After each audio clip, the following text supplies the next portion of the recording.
It's 5 p.m. here in Lagos, Nigeria. Welcome to The World Today. I'm Joke Rogers. Here's what's coming up on the program.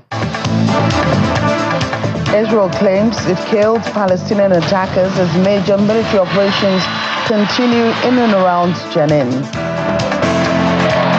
Russia says it remains ready for dialogue, reacting to U.S. President Donald Trump's threat to impose sanctions against Moscow if it does not stop the war in Ukraine. Plus, new wildfire near Los Angeles explodes to 8,000 acres, forces more evacuations. Welcome again, everyone. I'm Joke Rogers. The Israeli army's major operation in Jenin in the Israeli-occupied West Bank continues for the third day on Thursday, with military presence in the area. The Israeli army says the operation is aimed at countering Iranian-backed militant groups in the volatile West Bank city, with defense ministers saying that forces are applying lessons learned in Gaza. 2 armed men have been killed. Israel says the men are suspected of carrying out a shooting attack that killed 3 Israelis in the occupied West Bank earlier this month. Qutaiba Shalabi and Mohammed Nazal were killed after a fierce gun battle with Israeli forces on Wednesday night in Burkin, near the northern West Bank city of Jenin. The Palestinian Health Ministry says their bodies were taken by Israeli forces and the house they were in demolished. Israel has been carrying out a major military operation in and around Jenin since Tuesday. Army vehicles are controlling the entry of medical staff and ambulances to the main hospital and have blocked access to Jenin refugee camp, home to both civilians and armed Palestinian groups. Since the operation began, 12 people have been killed, including Shalabi and Nazal, and dozens injured.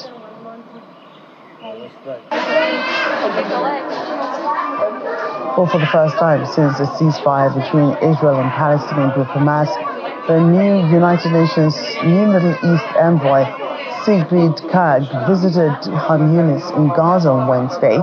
Video released by the United Nations showed Ms. Kaag walking between damaged buildings and touring a UNICEF-supported medical clinic and a psychological support center for children. The truce took effect on Sunday after 15 months of conflict, with the handover of the first 3 hostages held by Hamas and release of 90 Palestinians from Israeli jails. A United Nations damage assessment released this month showed that clearing over 50 million tons of rubble left in the aftermath of Israel's bombardment could take 21 years and cost up to $1.2 billion.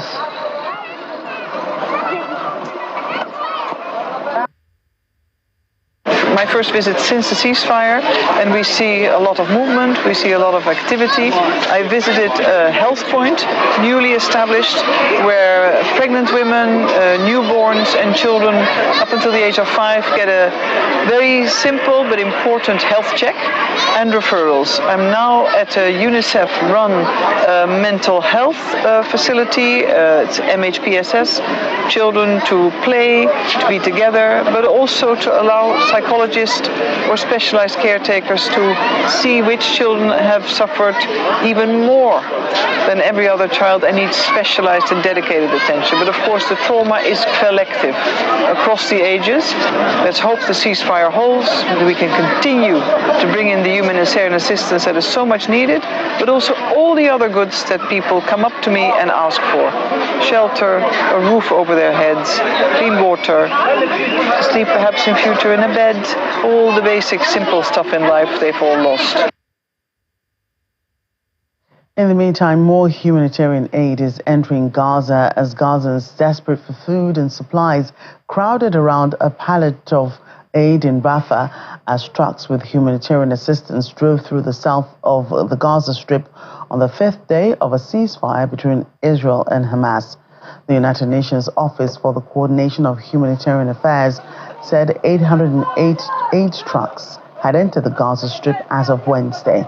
This was information received from Israeli authorities and the guarantors for the ceasefire agreement, the United States, Egypt, and Qatar. The ceasefire's first phase includes the release of hostages, a partial withdrawal of Israeli forces, and aid flow into Gaza. The second phase, if it happens, would include the release of the remaining hostages and the complete withdrawal of Israeli forces. The third phase is expected to start Gaza's reconstruction, overseen by Egypt, Qatar, and the United Nations. And one person has been killed and 25 others wounded in a Russian drone and missile attack on Zaporizhia in Ukraine. The strike, which happened early today, destroyed an energy facility, leaving more than 200,000 residents without power and another 17,000 without heating. Meanwhile, newly elected U.S. President Donald Trump has warned that he will impose high tariffs and further sanctions on Russia if President Vladimir Putin fails to end the war in Ukraine. In the meantime, U.S. President Donald Trump says Russia will face high levels of taxes, tariffs, and sanctions if the war in Ukraine does not end. On his Truth Social platform, President Trump expressed his love for the Russian people and his good relationship with President Putin, and then issues a direct warning to stop this ridiculous war. He adds that if a deal is not made soon, it's only going to get worse, threatening high levels of taxes and tariffs and sanctions on anything being sold by Russia to the United States and various other participating countries. Russia is already the most sanctioned country in the world, and there are very few key entities or sectors that are not already subject to U.S. and European restrictions. Russian banks and military-industrial enterprises have adapted and developed workarounds to evade existing sanctions.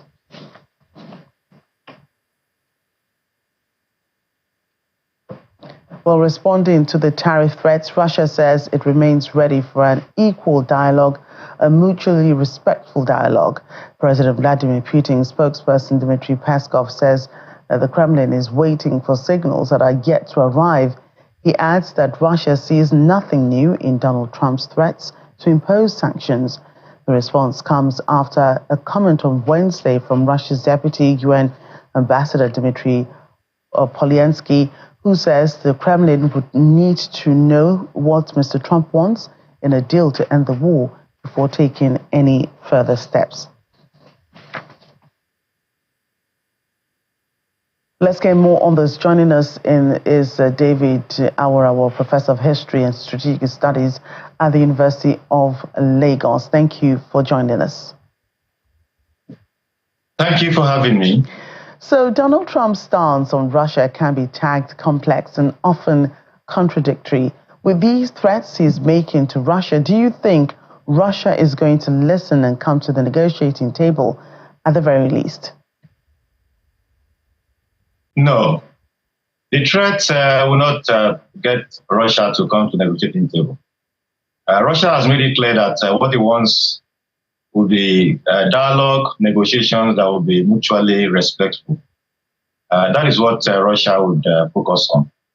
And so the threat would, contribute nothing to efforts to get a deal and bring this conflict to an end. Putin is firm. The response is just the position of Russia. That there is not much left anyway to sanction. Russia has been sanctioned and sanctioned and sanctioned, but Russia has looked for a way to maintain its economic stability. Its currency, the ruble, is still doing reasonably well in spite of the sanctions. So sanctions are not the way to go, really. I think dialogue that is effective, that would address the issues, that will make the parties to grant concessions and reach a deal. That is what makes sense at this point, and not threats. Although Trump is right in declaring the war, referring to the war as ridiculous. It's a war that shouldn't have started in the first place. But we are where we are. And at this point, dialogue that will be effective and that will get both parties to agree to something that would, something in between is what makes sense and not threats. And if indeed we see an agreement, because going by the situation, we just don't know what's going to happen, really. If we see an agreement, just like with the Israel-Hamas ceasefire, yes, what should this particular deal entail? The deal should address the core issues and get the two sides to the conflict to grant concessions. For instance, Ukraine is insisting that Russia must pull out of all territories occupied, including those occupied in the war that began in February 2014, before any meaningful discussion can take place. Russia isn't going to accept that. It will be too much humiliating to Russia. On the other side, Russia has to respect Ukraine's sovereignty and will have to cease from insisting that Ukraine must go a particular direction that Russia wishes. These are the kind of concessions that will need to be granted, reach a middle post. Maybe Russia will withdraw from some territory, but not all of it. Russia will also, on the other hand, respect that Ukraine is a sovereign state and, not want to push it to go a particular direction. On specific issues, when those things are agreed to, yes, that's when progress can be made. For now, we have not got a deal that addresses these core issues, and that's why we are where we are. And while he has publicly praised Russian President Vladimir Putin, his administration has also imposed sanctions on Russia. Well, that was during his first term in office. If we do not see a deal, I guess you can trust President Trump to make good on his word. How would increased sanctions affect Russia? It won't affect Russia much. Russia is used to sanctions already. The core things that Russia earns its resources from, foreign exchange from, are things that countries will buy anyway. The EU, relies heavily on Russian oil and gas. The other time the EU was trying to sanction Russia, they were conscious of how far they should go, because sanctioning Russia would reverberate on their own economy and society. The same thing with the United States. When sanctions are imposed, they will not only affect the Russian economy, they will also affect the American economy. And that is what no leader wants to do at this point. So I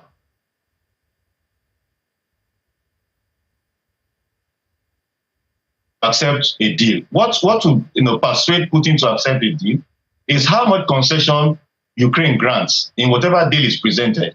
When that happens, Putin and Russia will agree to a deal. But sanctions will not, will make very little impact on getting Putin to agree to a deal. And that is why I'm saying that is not the way to go. But let me also add that this is an important period to actually push for a deal, because Russia and Ukraine are already war-weary. They've lost maybe close to 1.5 million men in the course of this war. Neither side expected it to go this far. And this is the biggest war in Europe since the end of World War II in 1945. Both sides are eager for a deal at this point. And if a good deal is presented, it will have to get them to accept it and, of course, bring the war to an end.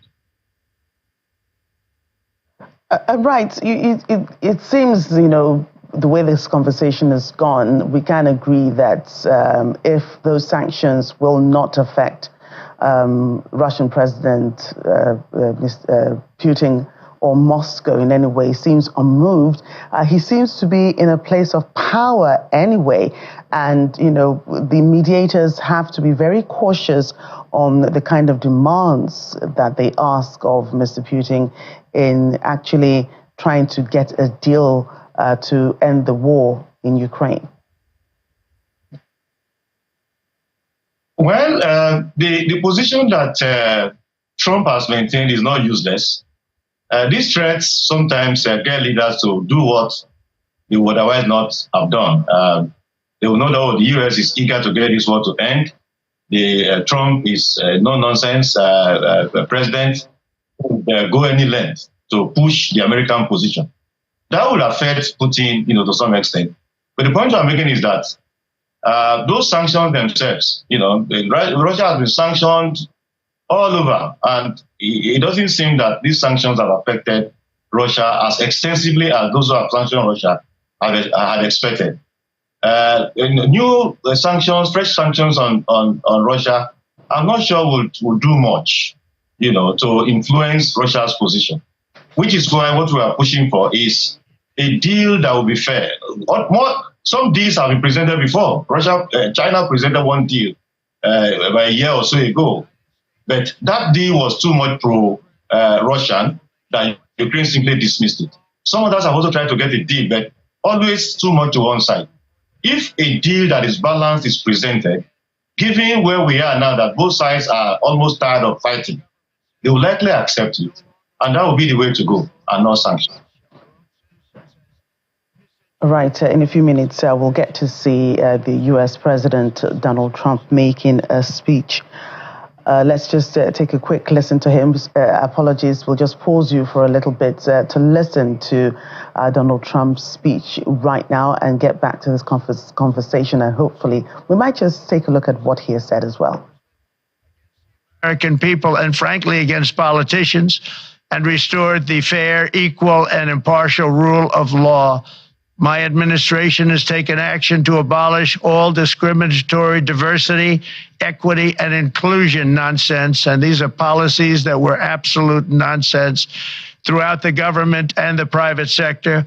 With the recent yet somewhat unexpected great Supreme Court decision just made, America will once again become a merit-based country. You have to hear that word, merit-based country. And I've made it official, an official policy of the United States, that there are only two genders, male and female. And we will have no men participating in women's sports, and transgender operations, which became the rage, will occur very rarely. Finally, as we restore common sense in America, we're moving quickly to bring back strength and peace and stability abroad. I'm also going to ask all NATO nations to increase defense spending to 5% of GDP, which is what it should have been years ago. It was only at 2%, and most nations didn't pay until I came along. I insisted that they pay, and they did, because the United States was really paying the difference at that time, and it was unfair to the United States. But many, many things have been unfair for many years to the United States. Before even taking office, my team negotiated a ceasefire agreement in the Middle East, which wouldn't have happened without us, as I think most of the people in the room know.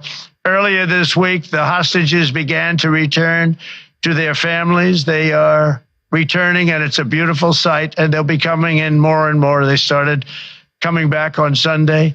Our efforts to secure a peace settlement between Russia and Ukraine are now hopefully underway. It's so important to get that done. That is an absolute killing field. Millions of soldiers are being killed. Nobody's seen anything like it since World War II. They're laying dead all over the flat fields. It's a flat field farmland, and there's millions of Russians and millions of Ukrainians. Nobody's seen anything like it since World War II. It's time to end it. And here in America, we have big events coming up. Next year, we have the 250th anniversary of America's founding. I'm so honored to be president during that. That's been a big event. They've been talking about it for 10 years.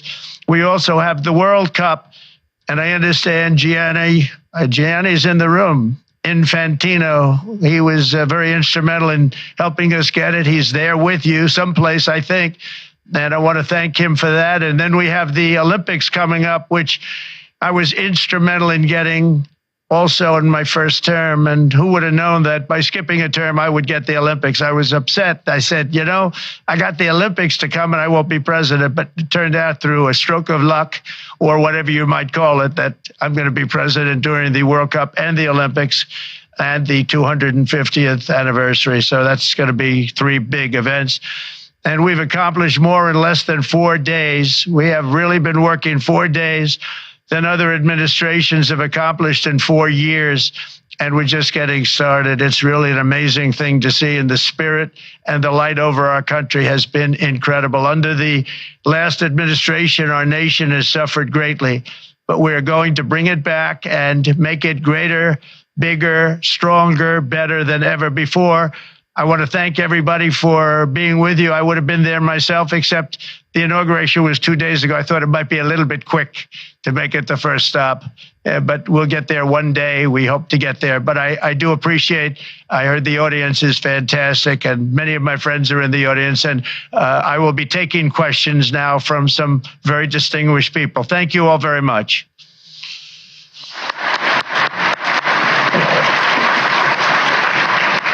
Thank you very much, Mr. President, for that very powerful speech. And I think you could hear the applause all the way from Davos to the White House. But next year it will be even better, because then you can get the applause here in Davos. So we wish you well. Well, that was the U.S. President Donald Trump addressing world leaders at the World Economic Forum remotely at the ongoing meeting in Davos, Switzerland, delivering his first major speech to global business and political leaders. Of course, he spoke about a lot of things. As we joined, we heard him talking about the Israel-Hamas war and the ceasefire and the release of hostages. I'm sure he also spoke about Russia and Ukraine. From what you heard of his speech, Professor, what do you make of his first address to global leaders? Well, it is clear that Trump is desirous of ending wars that are ongoing and preventing the outbreak of fresh ones. That is good. That is good for the international system. It's good for global stability, and good for global development. Those are positives. We saw how his intervention contributed to the Israel-Hamas deal. Of course, former President Biden had presented a draft since May last year, which was being worked on and fine-tuned. But the final push, when he sent his Middle East envoy, Stephen Witkoff, who met with Netanyahu and then explained Trump's position, it was clear that Trump was interested in bringing the war to an end and not interested in supporting Putin's ambition to have a prolonged war, as he had the objective of trying to obliterate Hamas. So that push assisted in getting that deal. And this Russia-Ukraine war too, he actually said that if he was elected as president-elect, he would bring the war to an end. That hasn't happened. Then he said within 24 hours of his inauguration, he will bring the war to an end. That hasn't happened. Then they have said 100 days to bring that war to an end. What we would just recommend is that they should do the right things, not threats. They do the right things and they get a good deal. That will also help to bring the Russia-Ukraine war to an end. And all of those things will contribute to global stability. So these are positive from Trump. Never mind his opposition to multilateralism, pulling out of WHO and the Paris climate agreement and all that. But there are positives in trying to maintain global peace and stability, which are important, in promoting global development. Right. And what do you think about, the stance that Trump has on Russia at this time? Do you think that, the threats, if they do not back down on threatening, Russia with sanctions and look for how to mediate the situation, better, do you think this will push Russia closer to China and to more recently North Korea, perhaps?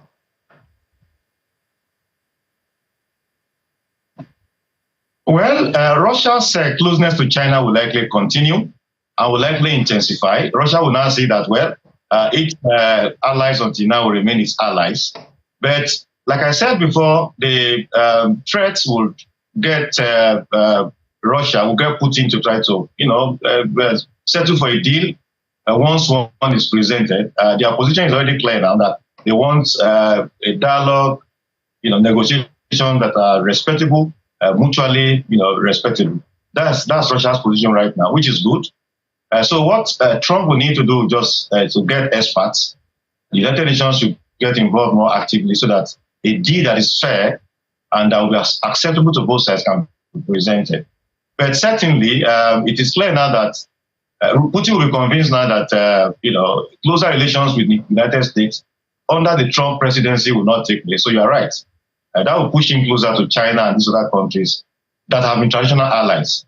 But of course, that will not stop Putin from accepting offers of a deal that makes sense, that will help to bring this war to an end very quickly, possibly in the next 100 days, as Trump's men have indicated.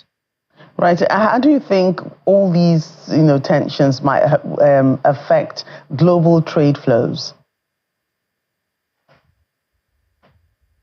It will affect them negatively. The international economic system now is so close-knit, so intertwined.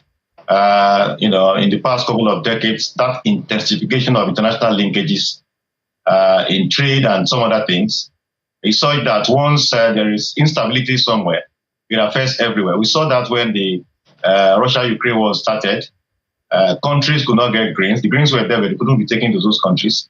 And these things have reverberated, in the past 1,065 days that this war has gone on. The same thing with other things as far as the international system is concerned. In Trump's first term, when there was this rivalry with China and sanctions, America too was affected, and the global economy was affected generally. That kind of halted or reduced the intensity of the sanctions that Trump wanted to impose on China at that time. So all of these sanctions and threats of sanctions and reverberations will not only affect Russia or any other country that is close to Russia, it will affect the global economy, which is why leaders need to be careful regarding the approach to the international economic system. Otherwise, everybody suffers and the global economic development will be negatively affected. Right. Thank you for your time, Professor David Awurah. Thank you for having me. Have a nice evening. We're now taking a look at internal issues within the United States. Up to 10,000 troops could be sent to the U.S.-Mexico border as part of U.S. President Donald Trump's immigration crackdown. This information was gleaned from an internal government memo dated January 21, just a day after the president's inauguration. The U.S. president has already ordered 1,500 troops to San Diego in California and El Paso in Texas to install barriers. These will join 2,500 others already stationed at the border. According to the memo, the U.S. Department of Defense bases may be used as holding facilities for migrants waiting to be deported. Meanwhile, Mexico's president says she has not agreed to accept non-Mexican migrants seeking asylum in the United States a day after her new U.S. counterpart announced the return of a program to do so. The administration of new U.S. President Donald Trump announced earlier this week that it will bring back its Remain in Mexico program, formerly known as the Migrant Protection Protocols, that forced non-Mexican asylum seekers to wait in Mexico until their often prolonged cases in the United States were resolved. Mexican President Claudia Sheinbaum told reporters that such a move would require the country receiving the asylum seekers to agree and that Mexico had not done so. She says her government is offering humanitarian assistance to deported migrants of other nationalities, along with mechanisms to be repatriated if they voluntarily want to return to their home countries. The former leader of the Proud Boys, Enrique Tarrio, has returned home to Miami, Florida, after he was pardoned by President Trump for his role in the January 6, 2021 attack on the U.S. Capitol. President Trump issued a sweeping grant of clemency to all of the nearly 1,600 people charged in connection with the January 6 attack the day he took office. Among the pardoned were more than 300 who pleaded guilty to either assaulting or obstructing law enforcement, including 69 who admitted to assaulting police with a dangerous or deadly weapon. Tarrio was sentenced to 22 years for seditious conspiracy. Before the 2020 election, Mr. Trump told the Proud Boys, a violent all-male extremist group, to stand back and stand by. Proud Boys member Gabriel Garcia welcomed Tarrio at the Miami International Airport and later told reporters that Tarrio was a political prisoner and that the January 6 attack was peaceful. Garcia, a former GOP official in Miami-Dade County, had been due to begin a one-year prison sentence on February 7 for his part in the riot. Amigo, move back, please.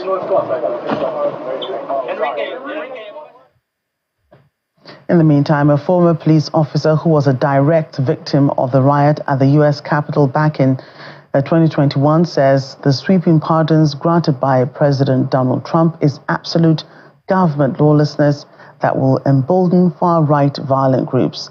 Michael Finoni was beaten while trying to hold off the crowd that attacked the U.S. Capitol on January 6, 2021. The 44-year-old, who spent 20 years as a police officer, also suffered a heart attack and a brain injury after he was beaten, sprayed with chemical irritants, and shot with a stun gun during the January 6 violence. He says the pardon is unlikely to inspire other supporters to violence. It is shocking. It's outrageous. But no, I mean, it certainly didn't come as a surprise or a shock to me. And then this ain't the first time that I've been disappointed by the criminal justice system. But, in this case, it's one man ultimately who is responsible for ignoring accountability for individuals that assaulted police officers. But I heard these distress calls coming out over the radio from colleagues of mine, literally screaming for help at the U.S. Capitol. And I couldn't just stand by and do nothing. So I put on a uniform and I responded. When I got to the Capitol, I found my way to the Lower West Terrace tunnel. This tunnel, I think, is significant in the fact that traditionally on Inauguration Day, the president-elect will walk out through this tunnel onto the inaugural stage and take the oath of office. On that day, it was almost overrun by thousands of violent rioters, Trump supporters, who were called to the Capitol by the former president himself. Now president. I made my way to the front line, and at one point I was pulled off the police line by an individual. His name is Albuquerque Head. He's from Tennessee. He put me in a chokehold and pulled me out into the crowd. And if you watch my body-worn camera footage, you'll hear him yell out, "I've got one." Once I was out in the crowd, I was beaten, restrained. At one point, an individual, Kyle Young, lunged at me while I was being restrained and attempted to remove my firearm from its holster. All while, other individuals were, kind of egging him on, telling him to kill me with my gun. Another individual, Daniel Rodriguez, used a taser device, applied it to my neck numerous times. And finally, Thomas Sibick stripped me of my badge and my radio, all while I was being, again, restrained and beaten. These are the individuals that pled guilty and were sentenced, and Donald Trump saw it fit to pardon them.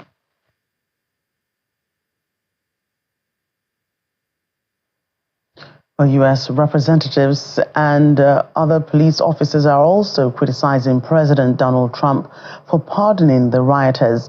At a press conference in Washington, D.C., New York Democrat Representative Dan Goldman called the pardons a complete abandonment of all the men and women in law enforcement around this country. Pennsylvania Representative Chrissy Houlihan added that the pardon sent a message to Trump's most violent supporters that he has their back.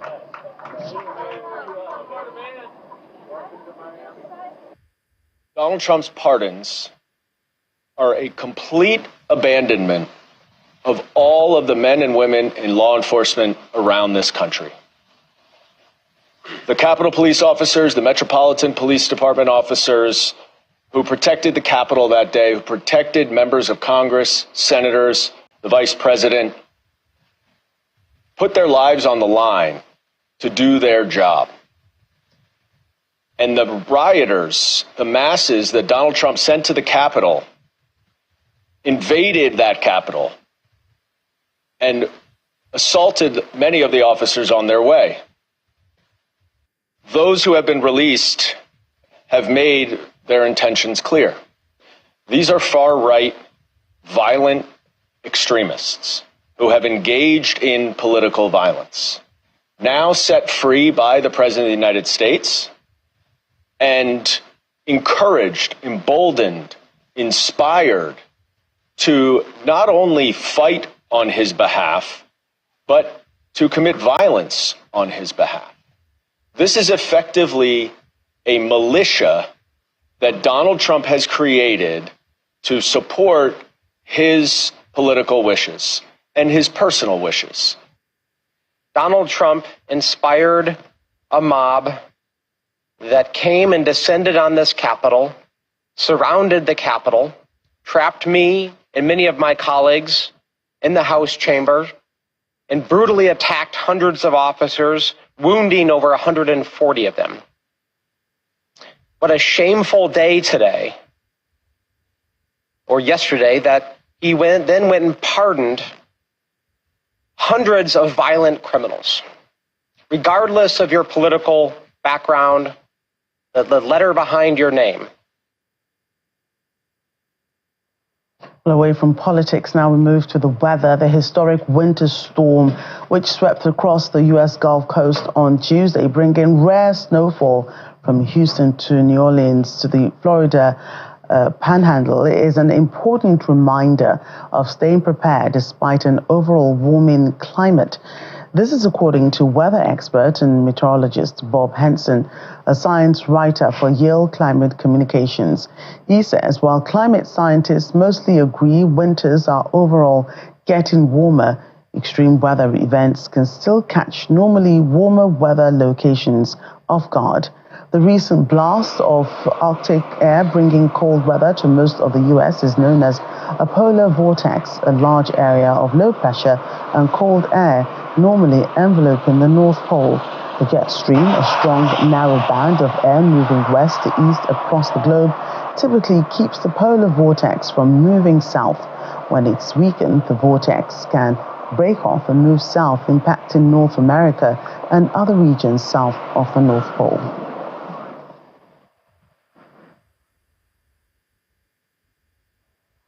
New wildfires burning in the north of Los Angeles, rapidly spreading to more than 8,000 acres. It's being fueled by strong winds and dry brush, forcing mandatory evacuation orders for more than 19,000 people.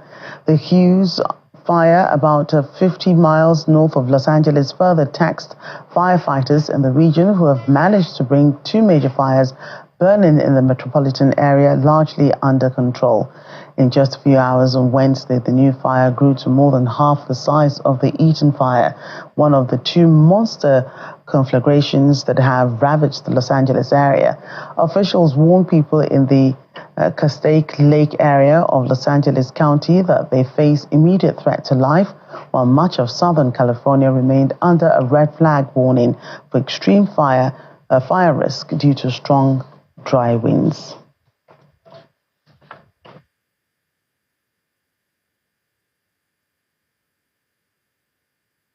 Well, still in the U.S., on Wednesday, a teenager fatally shot a 16-year-old and wounded another at a Nashville high school before killing himself.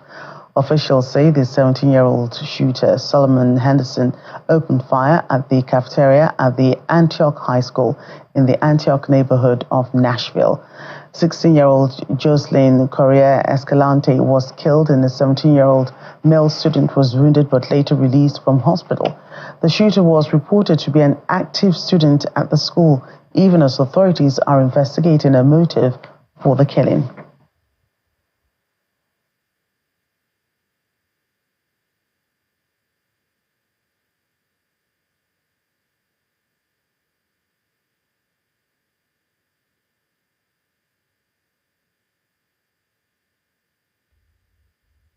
Yeah, back and forth, but now we cannot get a hold of my other son. He's in the ROTC. Apparently, he's with one of the kids that committed the crime. And they were doing their regular jog around the school. when this took place, and they bum rushed him to a room. As far as we know, that's as far as we heard from him. Our daughter, she was in the cafeteria like minutes before it happened, so they rushed her to a room. We're in contact with her now, but not with my son. So we don't know we don't know what's going on. Hopefully, it's just that kid that commit the crime, and there's no other one shooting in there. But so many cops are going in there right now. It makes you think there's another shooter. Hopefully, there's no other active shooter. But we had a male student that was 17 years old that rode the bus this morning to Antioch High School.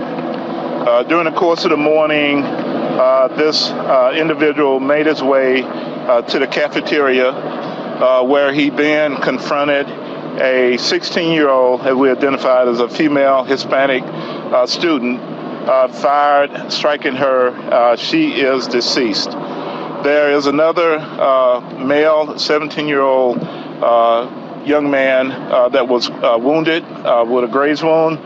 The shooter is 17 years old. He entered into the cafeteria, firing multiple rounds in the cafeteria, striking her, and then before pulling the weapon on himself. As a city, as a community, it is impossibly difficult to be here once again dealing with the devastation of gun violence in one of our school communities. As a Metro Schools parent, I know how difficult it is to receive a notification of an emergency operation at a Metro school. I can't imagine how difficult it must be to receive the notification that there has been this level of violence in a school community. Well, a shipment of 8.2 tons of cocaine bound for Spain has been seized by Colombian police in the port of Buenaventura, the largest seizure in recent years. The anti-narcotics police says this drugs valued at some $472 million was destined for the city of Toledo in Spain and was camouflaged in mineral fertilizers that were to be shipped in containers. The port of Buenaventura is the South American country's most important port on the Pacific Ocean. No arrests were made during the operation, and police did not reveal to which organization the cocaine belonged. In 2024, the military forces and national police seized a record 861.7 tons of cocaine. Leftist guerrillas, criminal gangs made up of former far-right paramilitaries and drug cartels are implicated in the drug trade that finances a more than 6-decade internal conflict that has left 450,000 people dead.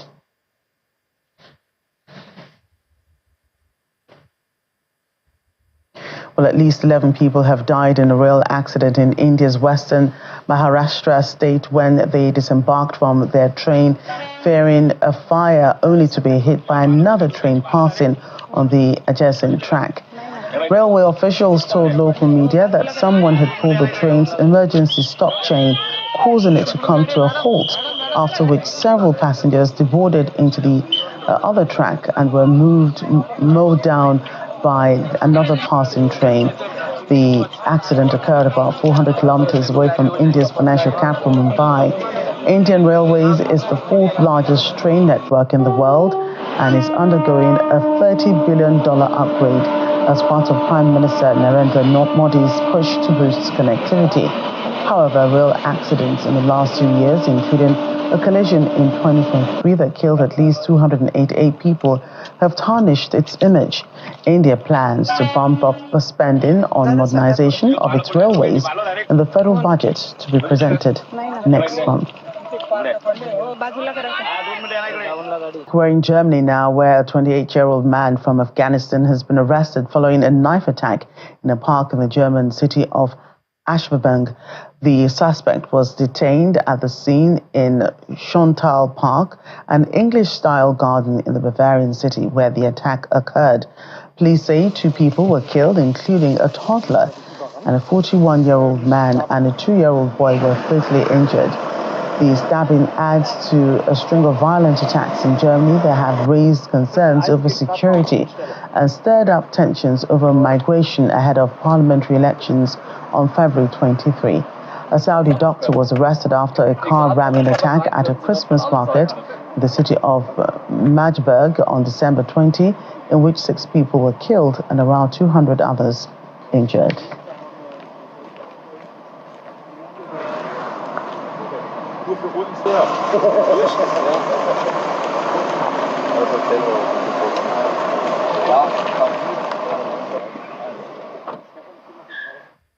British Royal Princess Anne commemorated Black South Africans who died during the First World War as she concluded a Tuesday visit in the country. Princess Anne unveiled the Cape Town Labour Corps Memorial, which honors the South Africans who played a key role in non-combat jobs but died with no known grave or commemoration. Addressing dignitaries, Princess Anne said the memorial will remain a poignant reminder of loss and a human cost of conflict.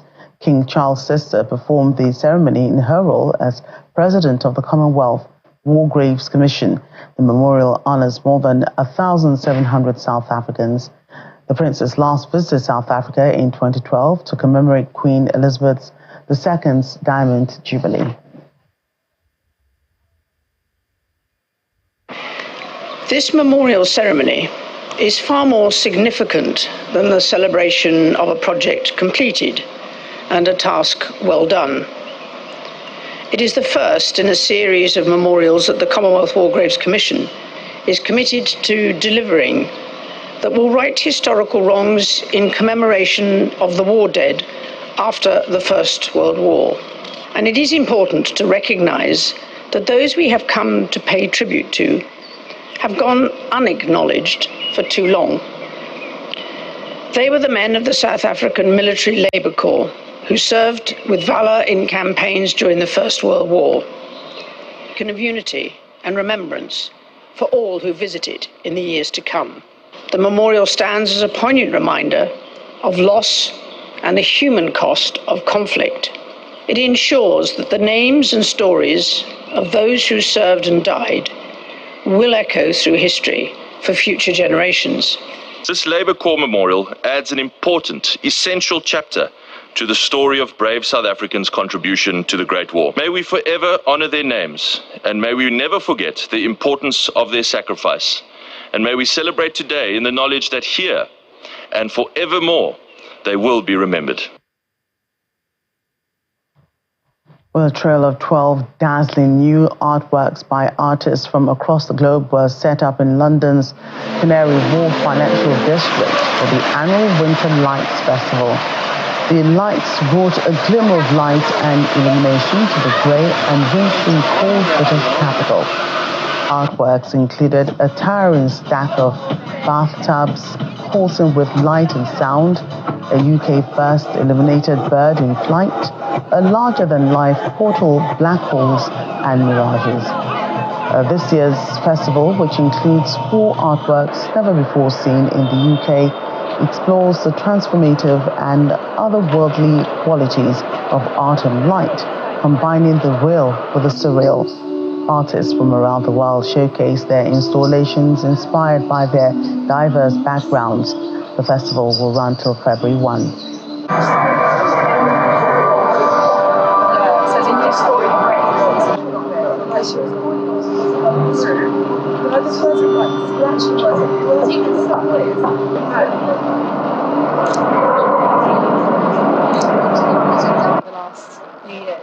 Last year we launched it in October. Yeah, it's always. I think it's always important to have a mix. So we love working with both local artists and international artists. So bringing kind of everyone together in this space. London is such a metropolitan, wonderful city, and I think Canary Wharf is representative of that. We have so much of that tied into the tapestry of who we are and the artworks that we've commissioned. So yeah, it's incredibly important to us, and that's all of our events almost are free and accessible. So it's great that both the communities can either be part of it with the artworks that are created, but also for the visitors, everyone to feel involved and part of Canary Wharf and part of the exhibitions. We wanted to create something that is beautiful and to be admired, but is essentially a mirage and can't be trusted. And that is an analogy for social media itself. I mean, it's an amazing event. We actually had the opportunity to be part of the summer version of the festival. So at the moment, we had the opportunity to be part of the winter version of it, which about the opportunity, especially being able to debut a brand new piece. One of the biggest challenges for us was to tell stories of our elders, especially our mothers, our aunts, our grandmas, who migrated from Bangladesh to here. And so the biggest challenge for us was to celebrate them, but at the same time understand actually the hardships and the struggles they've gone through to be here, to be present, and to be alive, and to raise us as second generation, third generation Bangladeshis. And one of the biggest things that I love about this installation that we put together is it celebrates their childhood. Their childhood in the village, where they played games, where they were free, where they were just children. And we end the world today at those beautiful winter lights at Canary Wharf. Thanks for watching. I'm Joker Rogers.